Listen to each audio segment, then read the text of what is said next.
बिस्मिल्लाहिर्रहमानिर्रहीम। अस्सलाम वालेकुम। मैं हूं आपका दोस्त मोहम्मद रियाज। आज हम पीएमएस मिनिस्ट्रियल कोटा के सिलेबस, पेपर्स और नंबर्स के बारे में डिस्कस करेंगे।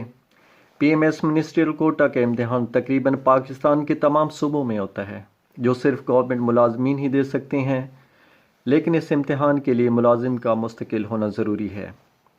सीएसएस और पीएमएस जनरल में 12-12 पेपर देने होते हैं, जबकि पीएमएस मिनिस्ट्रियल कोटा के इम्तिहान में सिर्फ 3 पेपर देने होते हैं। तीनों पेपर्स एक ही दिन में ले लिए जाते हैं।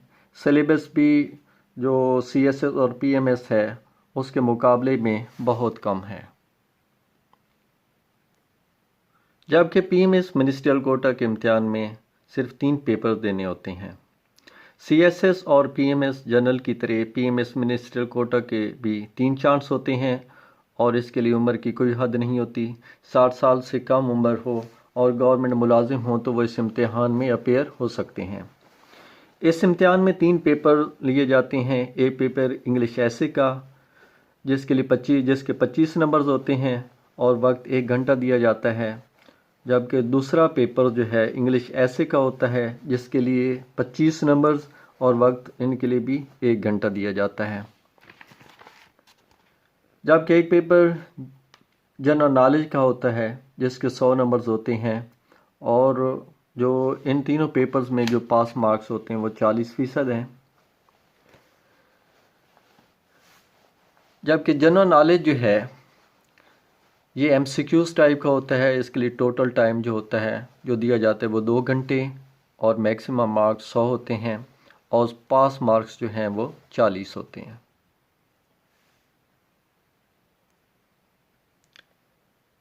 दूसरा पेपर एक उर्दू मज़मून लिखना होता है जिसके लिए वक्त 1 घंटा दिया जाता है और कुल नंबर 25 होते हैं और पास मार्क्स जो हैं वो 40% के लिहाज से 10 नंबर बनते हैं।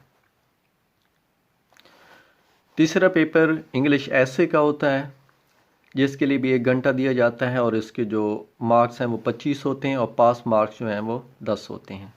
उसके बाद जो इस इम्तिहान को पास कर लेते हैं उनको मज़ीद वाइवा प्लस इंटरव्यू के लिए कॉल किया जाता है, जिसके टोटल मार्क्स जो हैं वो 200 होते हैं और पास मार्क्स जो हैं वो 100 होते हैं। लेकिन इस सब का जो एग्रीगेट है अगर देखा जाए तो एक एक पेपर में पास मार्क्स 40% के लिहाज से 60 बनते हैं, जबकि जो एग्रीगेट है वो 50% होना चाहिए, जो जिसके 75 नंबर बनते हैं। और मिनिमम मार्क्स जो हैं इन इंटरव्यू जो लेने होते हैं वो 100 हैं। और जो उसके बाद फाइनल मेरिट लिस्ट बनाई जाती है, ये तीनों पेपर्स एक ही दिन में ले लिए जाते हैं। जबकि सीएसएस और पीएमएस जनरल के अंदर भी जो पेपर्स होते हैं वो 12-12 होते हैं, लेकिन उनका भी जो पास मार्क्स होता है वो 40%, किसी में 33%, लेकिन उनका जो टोटल एग्रीगेट होना चाहिए वो 50% होना चाहिए। जो उम्मीदवार 50% नंबर हासिल कर लेता है उनको मज़ीद इंटरव्यू और वाइवा के लिए बुलाया जाता है। उसमें भी इंटरव्यू और वाइवा में भी 50% नंबर लेने होते हैं। जो इन दोनों एग्ज़ाम को पास कर लेता है उसके बाद मज़ीद मेरिट लिस्ट बनाई जाती है और इनको जो उसमें भी कामयाब हो जाते हैं उनको पाकिस्तान के अंदर सीएसएस और सीएसएस के पाकिस्तान में या फॉरेन सर्विसेज में और इनके लिए 12 डिपार्टमेंट में कहीं भी उनको अपॉइंटमेंट कर दिया जाता है। जबकि जो पीएमएस जनरल है इसको जो कामयाब उम्मीदवार होते हैं उनको सिर्फ़ और सिर्फ पंजाब